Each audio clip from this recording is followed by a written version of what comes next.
Okay, ഇനി നമ്മൾ 1.2 discuss ചെയ്യുന്നത് നമ്മുടെ അക്കൗണ്ടിങ്ങിൻ്റെ കോൺസെപ്റ്റുകളും അതിൻ്റെ കൺവെൻഷൻസും മറ്റു കാര്യങ്ങളൊക്കെയാണ്. അപ്പോൾ അതിൽ കോൺസെപ്റ്റ് കൺവെൻഷൻസ് മാത്രമാണ് ഈ ചാപ്റ്ററിലുള്ളത്. നമുക്ക് വേഗം പറഞ്ഞു പോവാം. ഇത് നമ്മുടെ +2 +1 പഠിക്കുന്നതാണ്. അപ്പോൾ ചിലവരൊക്കെ സയൻസ് സ്ട്രീമായിരിക്കും. ഓക്കെ, അപ്പോൾ അവരൊക്കെ ചിലപ്പോൾ ഫൗണ്ടേഷനിൽ പഠിച്ച് വന്നിട്ടുണ്ടായിരിക്കും ഈ ഒരു കോൺസെപ്റ്റ്, ഓർ മേ ബി നമ്മൾ ക്യാറ്റ് പഠിച്ചു പോയിട്ടുണ്ടായിരിക്കാം. ഓക്കെ, അപ്പോൾ നമ്മളിതിൽ നോക്കുകയാണ് എന്താണ് കൺസെപ്ഷൻസ്. അപ്പോൾ ആദ്യത്തെ കോൺസെപ്റ്റ് വരുന്നത് ബിസിനസ് എൻറ്റിറ്റി കോൺസെപ്റ്റാണ്.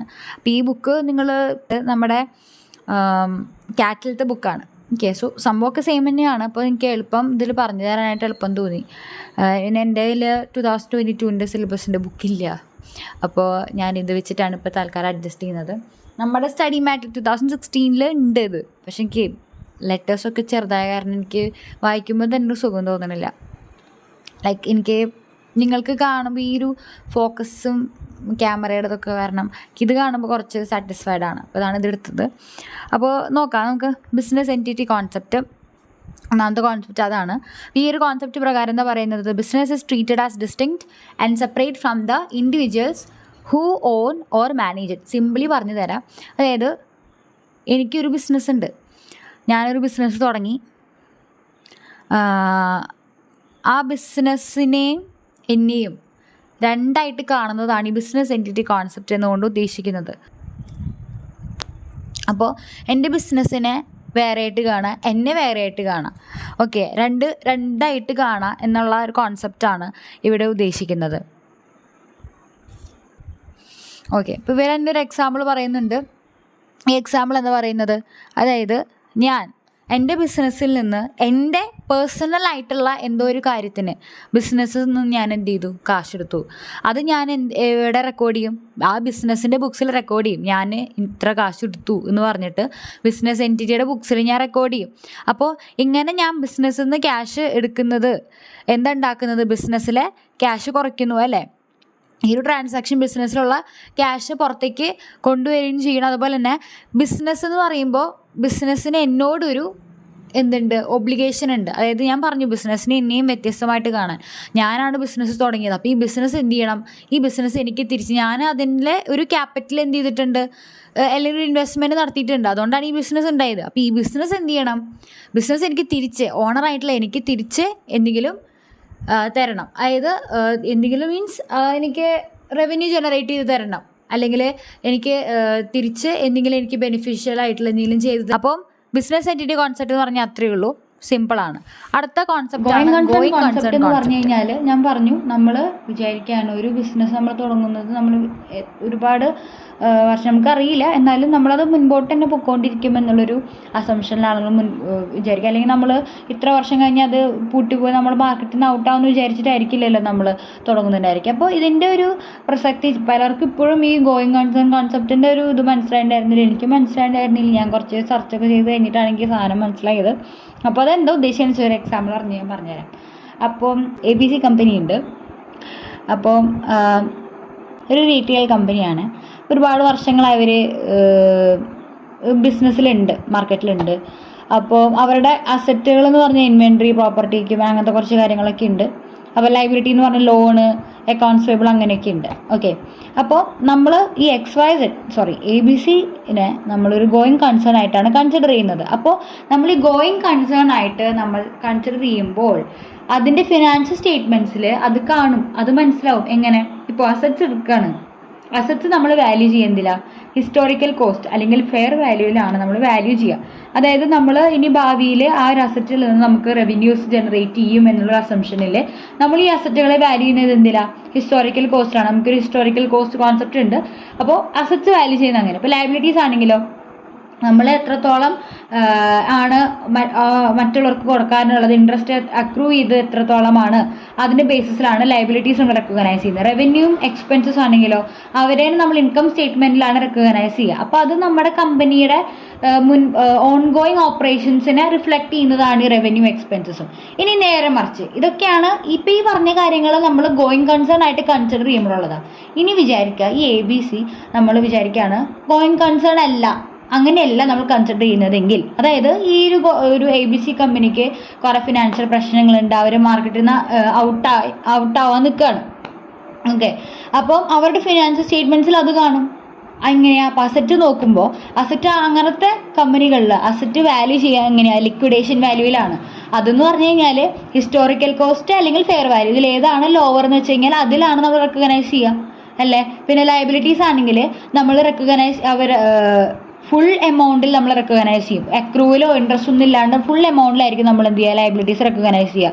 റവന്യൂ എക്സ്പെൻസസ് ആണെങ്കിൽ നമ്മൾ ആ ഒരു ബിസിനസ് വൈൻഡപ്പ് ചെയ്യുന്ന ഒരു എക്സ്റ്റെൻഡ് വരെ എത്രത്തോളം വേണ്ടി വരും, ആ അത്രത്തോളം വരെ മാത്രമേ റവന്യൂ എക്സ്പെൻസ് റെക്കഗ്നൈസ് ചെയ്യുള്ളൂ, അല്ലേ? അപ്പോൾ ഗോയിങ് കൺസേൺ കോൺസെപ്റ്റ് എന്ന് പറയുന്നത് അസ്യൂം ചെയ്യാണ് ഒരു കമ്പനി മുൻപോട്ട് പൊക്കോണ്ടേയിരിക്കും. അപ്പോൾ അവരുടെ നോർമൽ ഫിനാൻഷ്യൽ റിപ്പോർട്ടിങ് നമുക്ക് നടത്തും. പിന്നെ ആദ്യം പറഞ്ഞ സെറ്റ് പോലെ അസറ്റും ലയബിലിറ്റിയും റവന്യൂ എക്സ്പെൻസൊക്കെ അങ്ങനെയാണ് റെക്കഗ്നൈസ് ചെയ്യുക. അപ്പോൾ ഒരു കമ്പനി ഗോയിങ് കൺസേൺ അല്ലെങ്കിൽ ഫിനാൻഷ്യൽ റിപ്പോർട്ടിങ് എന്തിൽ ഫോക്കസ് ചെയ്യും? ലിക്വിഡേഷൻ വാല്യൂസിൽ അത് അടിച്ചുകൂട്ടാനുള്ള കാര്യങ്ങളിലൊക്കെ ഫോക്കസ് ചെയ്യും. ഓക്കെ, അപ്പോൾ അതാണ് ഗോയിങ് കൺസേൺ കോൺസെപ്റ്റ് എന്നുകൊണ്ട് ഉദ്ദേശിക്കുന്നത്, അതിൽ ഫോക്കസ് ചെയ്യുന്നു പറയുന്നത്. മണി മെഷർമെൻറ്റ് കോൺസെപ്റ്റ് എന്ന് പറഞ്ഞു കഴിഞ്ഞാൽ എന്താണെന്ന് വായിച്ചു നോക്കാം. എ ബിസിനസ് ട്രാൻസാക്ഷൻ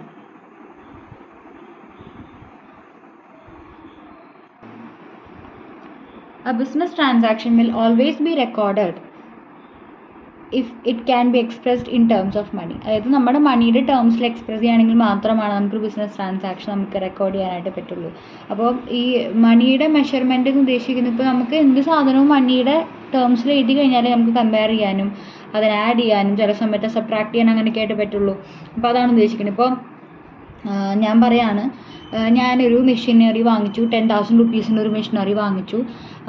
ഇതിൻ്റെ ലൈഫ് എന്ന് പറയുന്നത് 5 years ആണ്. ഈ 5 years കഴിഞ്ഞിട്ട് ഞാൻ ഈ മെഷീനറി വിറ്റാൽ എനിക്ക് 2,000 റുപ്പീസ് കിട്ടും. അപ്പോൾ ഇതൊക്കെ ഞാൻ എന്തിലാണ് പറഞ്ഞത്? അല്ലാതെ ഞാൻ മണിയുടെ ടേംസിലാണ് പറഞ്ഞത്, അല്ലേ? അതായത് 5 വർഷമാണ് ഇതിൻ്റെ ഇത്.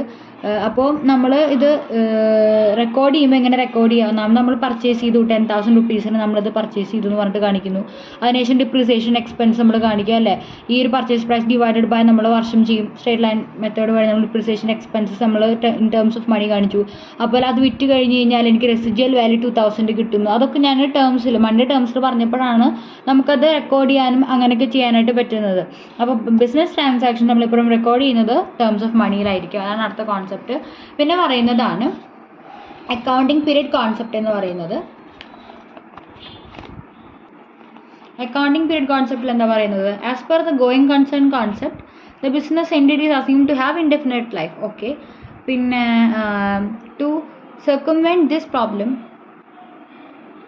so we have seen now if we were to assess whether the business has made profit or loss, should we wait until this indefinite period is over? Okay, അപ്പോൾ നമുക്ക് ഒരു ബിസിനസ് പ്രോഫിറ്റ് ആണോ ലോസ് ആണോ ഉണ്ടാക്കിയതെന്ന് മനസ്സിലാക്കാൻ വേണ്ടി നമ്മൾ പറഞ്ഞു going concern കോൺസെപ്റ്റിൽ നമ്മൾ പറഞ്ഞു ഇൻഡെഫിനിറ്റ് പീരീഡിൽ നമുക്കറിയില്ല എത്രത്തോളമാണ് ഈ ഒരു ബിസിനസ് മുൻപോട്ട് പോകുന്നത്, അല്ലേ? ഒരു പോയിന്റ് ഓഫ് ടൈം ഉണ്ടാവും അറ്റ് ദി എൻഡ്. ബട്ട് നമ്മൾ ഗോയിങ് കൺസേൺ കോൺസെപ്റ്റിൽ ഇങ്ങനെയാണ് വിചാരിക്കുന്നത്, ഇൻഡെഫിനിറ്റ് ലൈഫ് ഉണ്ടാവും. അപ്പം നമുക്കൊരു ബിസിനസ്സിൻ്റെ പ്രോഫിറ്റും ലോസും അറിയണമെങ്കിൽ നമ്മൾ ആ ഇൻഡെഫിനിറ്റ് ലൈഫ് കഴിയുന്നത് വരെ കാത്തിരിക്കും, ഇല്ല, അതിനൊരു പീരീഡ് ഉണ്ട്, അല്ലേ? അതിനാണ് നമ്മൾ അക്കൗണ്ടിങ് പീരീഡ് എന്ന് പറയുന്നത്. അപ്പോൾ നമ്മുടെ യൂഷ്വൽ മിക്ക ബിസിനസ് എൻറ്റിറ്റികളും ഫോളോ ചെയ്യുന്ന ഒരു അക്കൗണ്ടിങ് പീരീഡ് എന്താണ്? 1st April to 31st March ആണ്.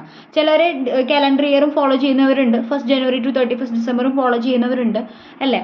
അപ്പോൾ business entity suppose to be post after a certain time interval. This time interval is called an accounting period. അതായത് ഒരു പീരീഡ് കഴിഞ്ഞ് കഴിഞ്ഞാൽ ബിസിനസ് എൻറ്റിറ്റി പോസ് ചെയ്യുന്നു. അപ്പോൾ March 31st നമ്മൾ ബുക്സ് ഒക്കെ ക്ലോസ് ചെയ്യുന്നു.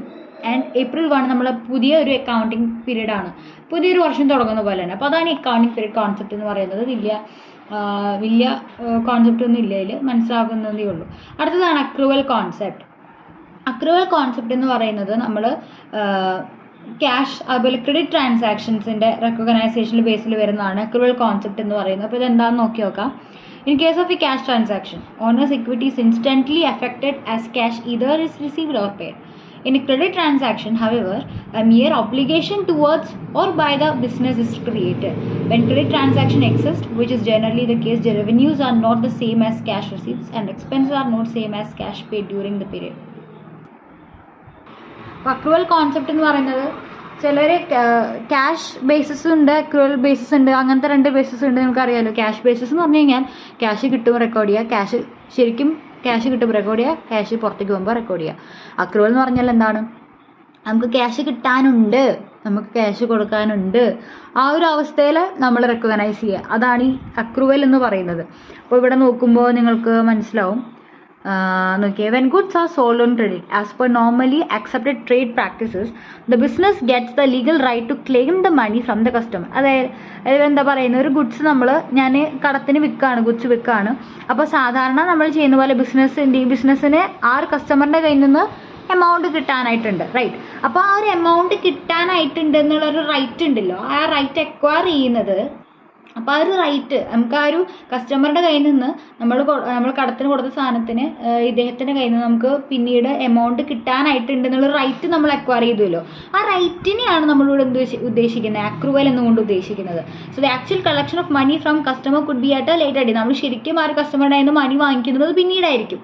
Okay, when the business procures goods or services with agreement that the payment will be made at a future date, it does not mean that the expense effect should not be recognised. അപ്പോൾ നമ്മളൊരു agreement നടത്താനായിട്ട് നമ്മളിപ്പോൾ goods കൊടുക്കുന്നു, പിന്നീട് നമുക്ക് payment കിട്ടിയാൽ മതി എന്ന് പറഞ്ഞിട്ട് അഗ്രിമെന്റ് നടത്തുകയാണെങ്കിൽ നമ്മൾ അതിന് വിചാരം നമ്മൾ എക്സ്പെൻസസ് നമ്മൾ ആ സമയത്ത് റെക്കഗ്നൈസ് എക്സ്പെൻസ് നമ്മൾ റെക്കഗ്നൈസ് ചെയ്യേണ്ടതാണോ? അല്ല, എക്സ്പെൻസ് നമ്മൾ റെക്കഗ്നൈസ് ചെയ്യണം എന്നാണ് പറയുന്നത്. ആ നമുക്ക് ആ ഗുഡ് നമ്മൾ കൊടുത്തത് കൊണ്ട് നമുക്ക് ഇങ്ങോട്ട് എമൗണ്ട് തരാനായിട്ടുണ്ട്, കസ്റ്റമറിന് ഒബ്ലിഗേഷൻ ഉണ്ടായിരിക്കും, നമുക്ക് റൈറ്റ് ഉണ്ട് നമുക്ക് വാങ്ങിക്കാനായിട്ട്, എമൗണ്ട് വാങ്ങിക്കാനായിട്ട്. അപ്പോൾ because an obligation to pay for goods or services created upon the procurement thereof, the expense effect also must be recognized. അപ്പോൾ ആ ഒരു എഫക്റ്റ് നമ്മൾ എന്ത് ചെയ്യണം? റെക്കഗ്നൈസ് ചെയ്യണം. അത്രയേ ഉള്ളൂ ഈ അക്രൂവൽ എന്ന് പറയുന്നത്.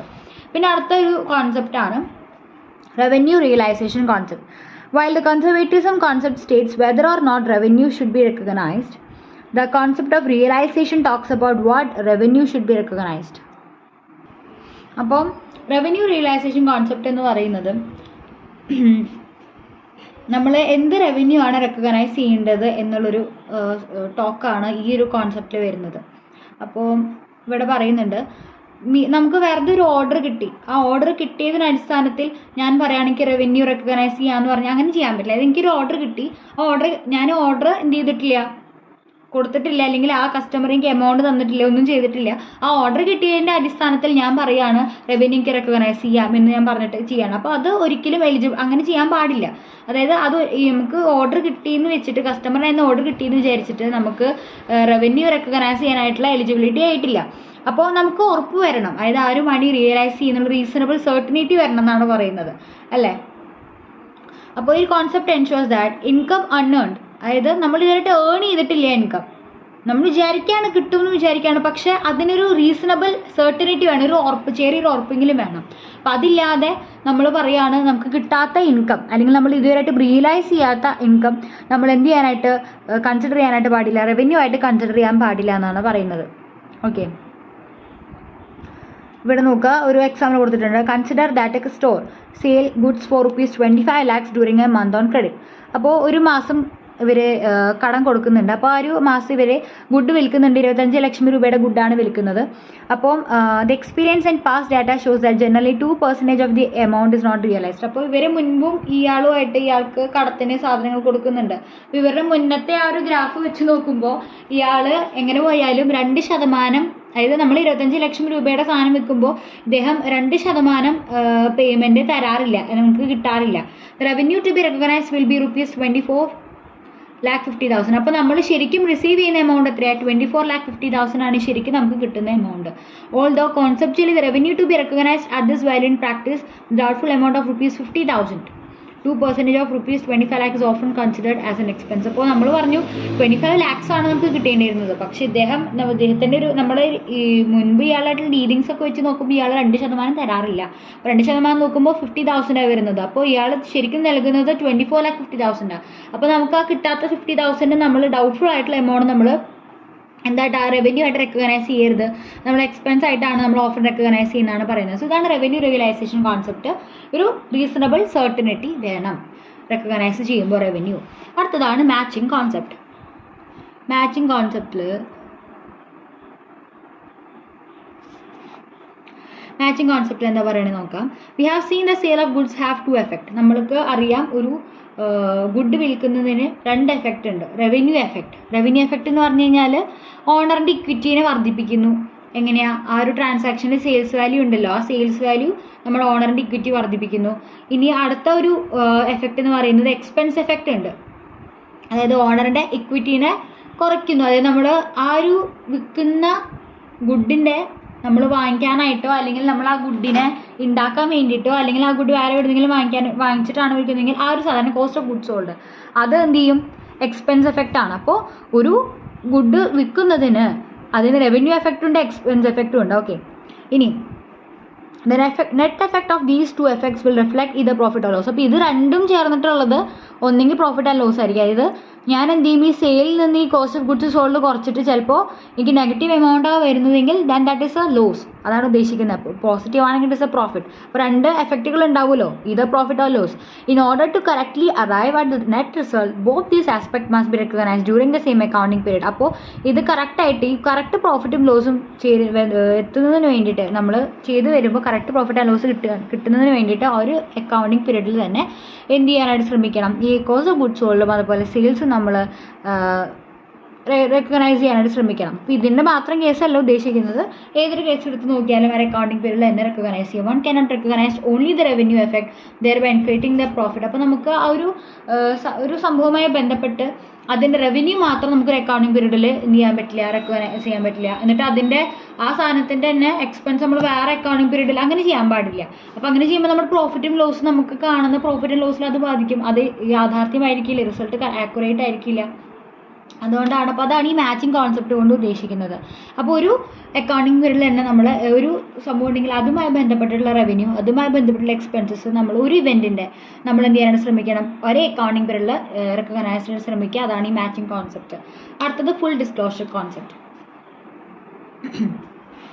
അതെന്ന് പറഞ്ഞു കഴിഞ്ഞാൽ ഒരു കോൺസെപ്റ്റ് പ്രകാരം എല്ലാ ഇമ്പോർട്ടൻ്റ് ആയിട്ടുള്ള ഇൻഫോർമേഷൻസും നമ്മൾ വെളിപ്പെടുത്തണം. ഓക്കെ, അതായത് accounting data should properly B clarified, summarise, aggregated, explain for the purpose of presenting the financial statements which are useful for the users of accounting information. അതായത് എല്ലാവർക്കും ലൈക്ക് ഡിസ്ക്ലോസ് ചെയ്യണം കറക്റ്റായിട്ട്. എല്ലാവർക്കും മീൻസ് നോട്ട് ലിറ്ററലി എല്ലാവർക്കും അല്ല, പക്ഷേ important ആയിട്ടുള്ള ആ ബിസിനസ്സുമായിട്ട് ബന്ധപ്പെട്ടിട്ടുള്ള ആൾക്കാർക്ക്, ഇമ്പോർട്ടൻ്റ് ആയിട്ടുള്ള ആൾക്കാർക്കൊക്കെ നമ്മളത് കാണിക്കണം. അതായത് ഒരു ഫേമിൻ്റെ കറക്റ്റ് ആയിട്ടുള്ള കാര്യങ്ങൾ കാണിക്കുക, ഫെയർ ആയിട്ടുള്ള ട്രൂ ആയിട്ടുള്ള കാര്യങ്ങൾ ഡിസ്ക്ലോസ് ചെയ്യുക എന്നുകൊണ്ടാണ് ഉദ്ദേശിക്കുന്നത് ഫുൾ ഡിസ്ക്ലോഷർ കോൺസെപ്റ്റ് കൊണ്ട് ഉദ്ദേശിക്കുന്നത്. അപ്പോൾ അക്കൗണ്ടിങ് ഇൻഫോർമേഷൻ്റെ ഉപയോക്താക്കൾക്ക് ഉപയോഗമാകും വിധം ഈ ഇൻഫോർമേഷൻസ്, ഇമ്പോർട്ടൻ്റ് ആയിട്ടുള്ള ഇൻഫോർമേഷൻസ് ഒക്കെ ഡിസ്ക്ലോസ് ചെയ്യുക എന്ന് മാത്രമേ ഉള്ളൂ എൻ്റെ ഉദ്ദേശം ഫുൾ ഡിസ്ക്ലോഷർ കോൺസെപ്റ്റ്. ഓക്കെ, ഞാൻ ഇവിടെ മലയാളത്തിൽ എഴുതി വെച്ചിട്ടുണ്ട് കണക്കിൽ കാണിച്ചിരിക്കണം എന്നൊക്കെ പറഞ്ഞിട്ട്. അത്ര തന്നെയുള്ളൂ. ഇനി അതിന് വലിയ ഇമ്പോർട്ടൻസ് ഇല്ല, ലൈക്ക് ഉണ്ട്, ബട്ട് ഇത്രയേ ഉള്ളൂ. അത് അധികമൊന്നും പറയാനില്ല. ഇനി ഡ്യുവൽ ആസ്പെക്ട് കോൺസെപ്റ്റാണ്, വെരി ഇമ്പോർട്ടൻറ്റ് കോൺസെപ്റ്റാണ് ഡ്യുവൽ ആസ്പെക്ട് കോൺസെപ്റ്റ്. ഇപ്പോൾ ഇവിടെ പറയുന്നത് asset represent economic resources of the business, whereas the claims of various parties on business are called obligations. The obligations could be towards owners called as owners equity and towards parties other than owners called as liabilities. അപ്പോൾ വേറെ ഒന്നുമില്ല. ഈ dual aspect concept simply പറയുകയാണെങ്കിൽ ഒരു നാണയത്തിന് എന്തുണ്ട്? 2 side ഉണ്ട്, അത്ര മാത്രമേ ഉള്ളൂ. ഇവിടെ എക്സാമ്പിളായിട്ട് പറയുന്നുണ്ട്, നോക്കുക. ഇപ്പോൾ സുരേഷ് ഒരു ബിസിനസ് സ്റ്റാർട്ട് ചെയ്തു. ഓക്കെ, അദ്ദേഹം 25 ലക്ഷം രൂപ മുടക്കിയിട്ടാണ് ഈ ബിസിനസ് സ്റ്റാർട്ട് ചെയ്തത്. അപ്പോൾ നമ്മൾ ഒറ്റ നോട്ടത്തിൽ നോക്കുമ്പോൾ ബിസിനസ്സിന് എന്തുണ്ട്? ആ ബിസിനസ്സിൻ്റെ റിസോഴ്സ് ക്യാഷ് വർത്ത് എന്ന് പറയുന്നത് 25 lakhs ആണ്. അതൊരു അസറ്റാണ്. ഓക്കെ, പക്ഷേ അറ്റ് ദ സെയിം ടൈം ഈ ഒരു സാധനം 25 ലക്ഷം എന്തും കൂടി ക്രിയേറ്റ് ചെയ്യുന്നുണ്ട്, ബിസിനസ്സിൻ്റെ ഒബ്ലിഗേഷൻ ക്രിയേറ്റ് ചെയ്യാൻ. ഞാൻ നേരത്തെ പറഞ്ഞില്ലേ, അതായത് ഈ ബിസിനസ് 25 ലക്ഷം രൂപ തിരികെ കൊടുക്കേണ്ടതാണ്, ഈ ഓണർക്ക് തിരികെ കൊടുക്കേണ്ടതാണ്. നമ്മുടെ ബിസിനസ് എൻറ്റിറ്റി കോൺസെപ്റ്റ് പ്രകാരം ഇത് രണ്ടും രണ്ടാണ് അല്ലേ? അപ്പം അതുകൊണ്ട് തന്നെ അത് ഈ ഒരു 25 ലക്ഷം രൂപ ഈ സുരേഷ് മുടക്കിയത് ആ ബിസിനസ്സിനെ സംബന്ധിച്ച് നമ്മൾ വേറൊരു വ്യക്തി എന്ന നിലയിൽ ബിസിനസ്സിനെ കണക്കിലെടുക്കുമ്പോൾ ആ ബിസിനസ്സിൻ്റെ ഒരു ഒബ്ലിഗേഷനും കൂടി ക്രിയേറ്റ് ചെയ്യാണ്. 25 ലക്ഷം രൂപ ആർക്ക് കൊടുക്കണം? മിസ്റ്റർ സുരേഷിന് കൊടുക്കണം എന്നുള്ളത്. അപ്പോൾ 2 ഇവൻ്റ് ഉണ്ടാക്കിയില്ലേ? ഒരേ സാധനം അസറ്റുമായി, ഒരേ സാധനം എന്താ ഒബ്ലിഗേഷനുമായി.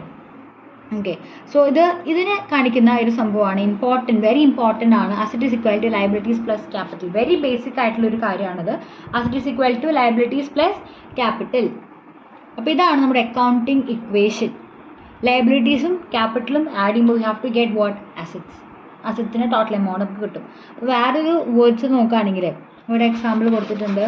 ഇപ്പോൾ മിസ്റ്റർ സുരേഷ് കൊണ്ടുവന്നിട്ട് 25 ലക്ഷം രൂപ ഈസ് ഈക്വൽ ടു കമ്പനിയുടെ ബിസിനസ്സിന് സുരേഷിനോടുള്ള ലയബിലിറ്റി എന്ന് പറയുന്നത് അതിനോട് തുല്യമാണ്. കാരണം 25 ലക്ഷം രൂപ വെൻ മിസ്റ്റർ സുരേഷ് ക്യാഷ് ആയിട്ട് കൊണ്ടുവന്നപ്പോൾ that become an asset as well. ഇതെന്തും കൂടി ഉണ്ടാക്കി, ആ ബിസിനസ്സിൻ്റെ ഒരു ലയബിലിറ്റിയും കൂടി ഉണ്ടാക്കി. പിന്നെ വേറെ ഒന്നുമില്ല. അപ്പോൾ ഇതാണ് ഈ ഒരു കോൺസെപ്റ്റ് പറയുന്നത്. നമുക്ക് നോക്കാനാണ് ഹിസ്റ്റോറിക്കൽ കോസ്റ്റ് കോൺസെപ്റ്റ് എന്ന് പറഞ്ഞിട്ടുള്ള കോൺസെപ്റ്റ്. നമ്മുടെ സ്റ്റഡി മാറ്റിലുള്ള പോലെയാണ്, അതിൻ്റെ ഫോർമാറ്റിലാണ് ഞാൻ നോക്കണം. അപ്പോൾ ഇതൊന്നും ഞാൻ അങ്ങനെ പറയുന്നില്ല. അതുപോലെ സ്റ്റഡി മാറ്റിൻ്റെ ഫോർമാറ്റിൽ നോക്കുമ്പോൾ നമ്മുടെ കൺവെൻഷൻസിലാണ് ആരുള്ളത്, ഈ ഫുൾ ഡിസ്ക്ലോഷർ കോൺസെപ്റ്റ് ഉള്ളത്. ഓക്കെ, അപ്പോൾ ഞാനിത് നിങ്ങൾക്ക് പറഞ്ഞു തരുന്നെന്ന് മാത്രം. ഇത് നിങ്ങൾക്ക് ഞാൻ വളരെ ഡീപ്പായിട്ടൊന്നും പോണില്ല. ഡീപ്പായിട്ട് പറഞ്ഞു തരുന്ന വീഡിയോസുകൾ വേറെയുണ്ട്. അപ്പോൾ നിങ്ങൾക്ക് ഒരുപാട് നല്ല നല്ല പുലികൾ നല്ല രീതിയിൽ എക്സ്പ്ലെയിൻ ചെയ്യുന്നുണ്ട്. ഞാൻ പറയുന്നതിനേക്കാളും അടിപൊളിയായിട്ട് എക്സ്പ്ലെയിൻ ചെയ്യുന്നുണ്ട്. ഇപ്പോൾ ഇത് ഞാൻ എങ്ങനെ ചെയ്യണമെന്ന് വെച്ചാൽ നമ്മുടെ സ്റ്റഡി മാറ്റ് ഒരു ഫോർമാറ്റ് തന്നിട്ടുണ്ടല്ലോ. അപ്പോൾ എനിക്ക് ആ സ്റ്റഡി മാറ്റ് മൊത്തത്തിൽ കംപ്ലീറ്റ് ചെയ്യണമെന്നാണ് എൻ്റെ ഒരു ആഗ്രഹം. അപ്പോൾ അതുകൊണ്ട് നിങ്ങൾക്ക് അതിൽ ചെറിയൊരു ഐഡിയ കൊണ്ടുവരുന്നത് മാത്രം. ഇതൊക്കെ നമ്മൾ മുന്നേ പഠിച്ചിട്ടുള്ളതാണ്. എന്നാൽ സയൻസ് സ്ട്രീമിലുള്ള ഉള്ളവർക്ക് ഇച്ചിരി ബുദ്ധിമുട്ടായിട്ട് തോന്നാം. അപ്പോൾ അങ്ങനെയുള്ളവർ എന്ത് ചെയ്യാം, എൻ്റെ വീഡിയോ വളരെ ചെറുതായിട്ട് പറഞ്ഞു പോകുന്നുള്ളൂ.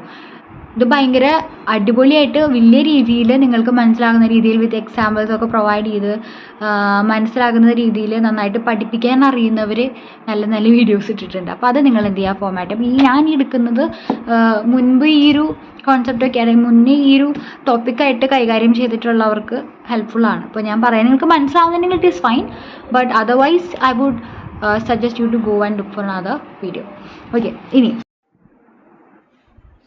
ഓക്കെ, ഈ ഹിസ്റ്റോറിക്കൽ കോസ്റ്റ് കോൺസെപ്റ്റിൽ എന്താണ് പറയുന്നത് എന്നുള്ളത് നോക്കാം. അപ്പോൾ ഇത് സിമ്പിളായിട്ട് പറയുകയാണെങ്കിൽ ഹിസ്റ്റോറിക്കൽ കോസ്റ്റ് കോൺസെപ്റ്റ് എന്ന് പറഞ്ഞു കഴിഞ്ഞാൽ നമ്മളിപ്പോൾ ഒരു അസറ്റൊക്കെ വാങ്ങിക്കുകയാണെങ്കിൽ അതിനെ നമ്മൾ റെക്കോർഡ് ചെയ്യേണ്ടത് ആക്ച്വൽ കോസ്റ്റിലാണ്. അപ്പോൾ എക്സാമ്പിൾ പോലെ പറയുകയാണെങ്കിൽ 2010 ഞാൻ ഒരു മെഷീനറി വാങ്ങിക്കുകയാണ്. ലെറ്റ്സ് സേ 1 lakh rupees ഞാൻ വാങ്ങിക്കുകയാണ്. ആഫ്റ്റർ 10 years 2020 ഈ പറയുന്ന മെഷീൻ്റെ മെഷീൻ്റെ മാർക്കറ്റ് പ്രൈസ് എന്ന് പറയുന്നത് 2 lakh ആയിട്ട് മാറി. ബട്ട് ആ സമയത്തും നമ്മുടെ ഫിനാൻഷ്യൽ സ്റ്റേറ്റ്മെൻറ്റ്സിൽ എന്താ കാണുള്ളൂ, 1 lakh എന്നേ കാണുള്ളൂ. ബട്ട് അതിനനുസരിച്ചുള്ള ഡിപ്രീസിയേഷൻ നമ്മൾ ചാർജ് ചെയ്ത് പോയിട്ടുണ്ടായിരിക്കും. സോ നമ്മൾ വാങ്ങിച്ച സമയത്തുള്ള ആക്ച്വൽ കോസ്റ്റ് അതെന്താണോ അവിടെ നിന്ന് അങ്ങോട്ട് ആ വാങ്ങിച്ച ഇയർ തൊട്ടിട്ട് പിന്നെ അവിടെ നിന്ന് സബ്സിക്വൻറ്റ് ഇയേഴ്സിലൊക്കെ നമ്മൾ ആ ആക്ച്വൽ കോസ്റ്റിലായിരിക്കും നമ്മുടെ ഫിനാൻഷ്യൽ സ്റ്റേറ്റ്മെൻറ്റ് നോക്കിയാൽ കാണാൻ പറ്റുക. പക്ഷേ അതിന് ഡിപ്രീസിയേഷൻസ് നമ്മൾ എന്ത് ചെയ്യുന്നുണ്ടായിരിക്കും, ചാർജ് ചെയ്യുന്നുണ്ടായിരിക്കും. അത് ബേസ് ഓഫ് ദിസ് ആക്ച്വൽ കോസ്റ്റിന് മേത്ത് നമ്മൾ കാൽക്കുലേറ്റ് ചെയ്തിട്ടുള്ള ഡിപ്രീസിയേഷൻ നമ്മൾ എന്ത് ചെയ്യും, charge ചെയ്യുന്നുണ്ടായിരിക്കും.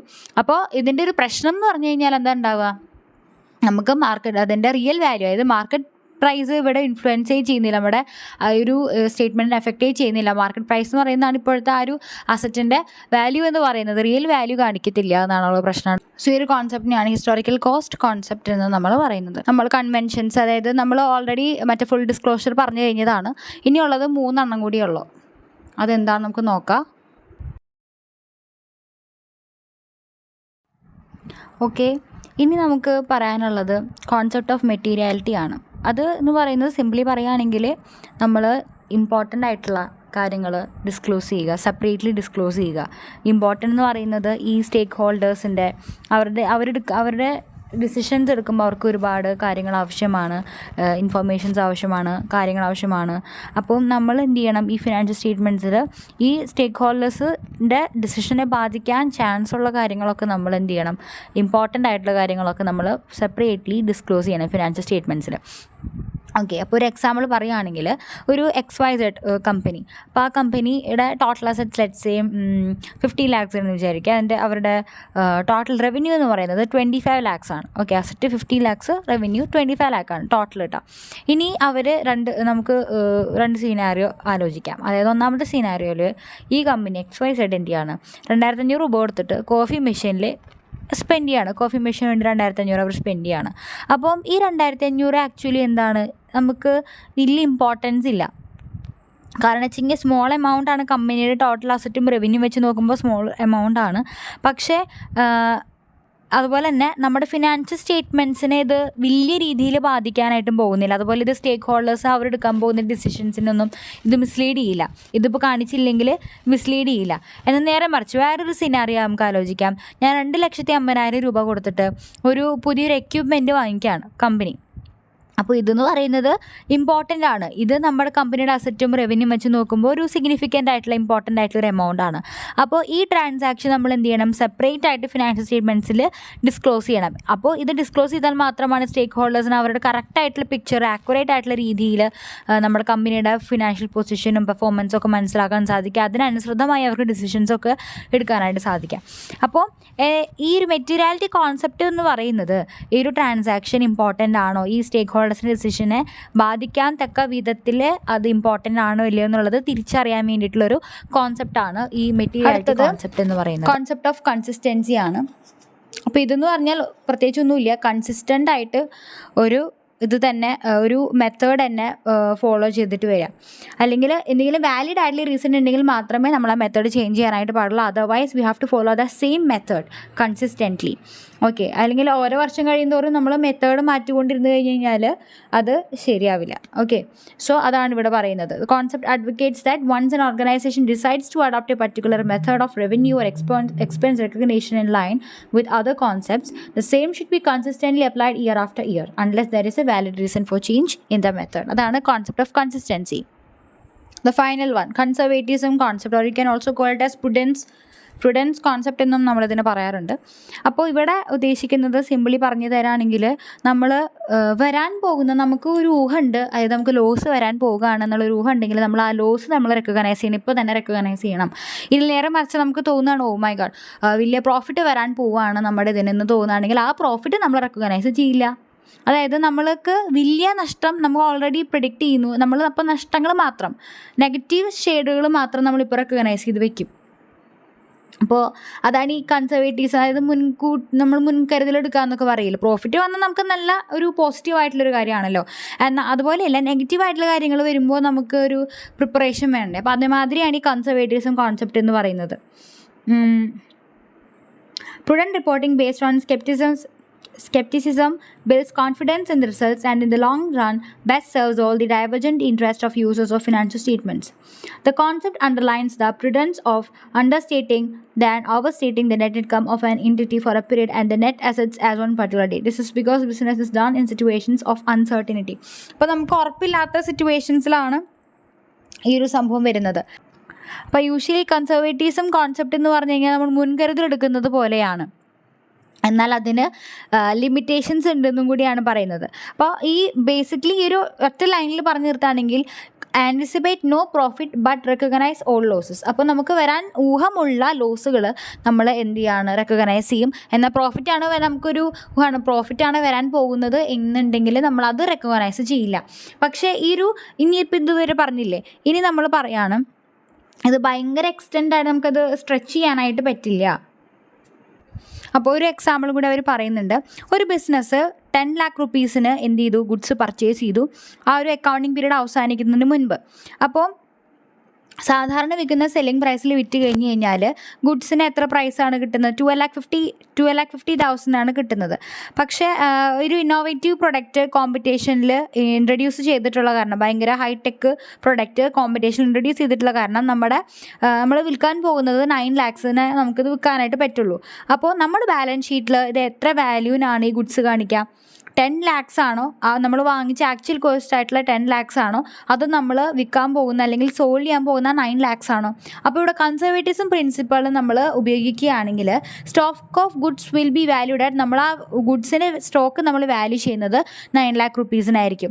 Being the lower cost or net realisable value as per AS2. അപ്പോൾ ഒരു AS2ൻ്റെ ഇവിടെ ആപ്ലിക്കേഷൻ വരുന്നുണ്ട്. അപ്പോൾ AS2ൽ പറയുന്നത് നമ്മൾ വാല്യൂ ചെയ്യുമ്പോൾ ഏതാണ് കോസ്റ്റാണോ കുറവ്, അതോ നമ്മളത് വിറ്റ് കഴിഞ്ഞാൽ കിട്ടുന്ന റിയലൈസബിൾ വാല്യൂ ആണ് കുറവ്, ഏതാണ് കുറവെന്ന് വെച്ചാൽ ആ വാല്യൂ ആണ് നമ്മൾ ഇവിടെ വാല്യൂ ചെയ്യേണ്ടത്, വാല്യൂ കൊടുക്കേണ്ടത്. കാരണം അതൊരു കൺസർവേറ്റിസം കോൺസെപ്റ്റിൻ്റെ ഒരു ഷെയ്ഡാണ് വരുന്നത്. ഓക്കെ, അപ്പോൾ ഇത്രത്തോളമാണ് കോൺസെപ്റ്റുകളും കൺവെൻഷൻസും എല്ലാം കൂടി ഉള്ളത് ആ ഒരു ചാപ്റ്ററിൽ. അതായത് 1.2ൽ ഇത്ര മാത്രമേ പറയുന്നുള്ളൂ. ഇനി 1.3ലേക്ക് കടക്കുമ്പോൾ നമുക്ക് ക്യാപിറ്റൽ അതുപോലെ റവന്യൂ അതിൻ്റെ ഒരു ഡിഫറൻസിയേഷനാണ് കൂടുതലായിട്ടും കാണാൻ സാധിക്കുന്നത്. സോ ഇത് നിങ്ങൾക്ക് മനസ്സിലായെന്ന് വിചാരിക്കുകയാണ്. നമ്മൾ അടുത്ത വീഡിയോയിൽ അത് കവർ ചെയ്യുന്നതാണ്, 1.3 കവർ ചെയ്യുന്നതാണ്.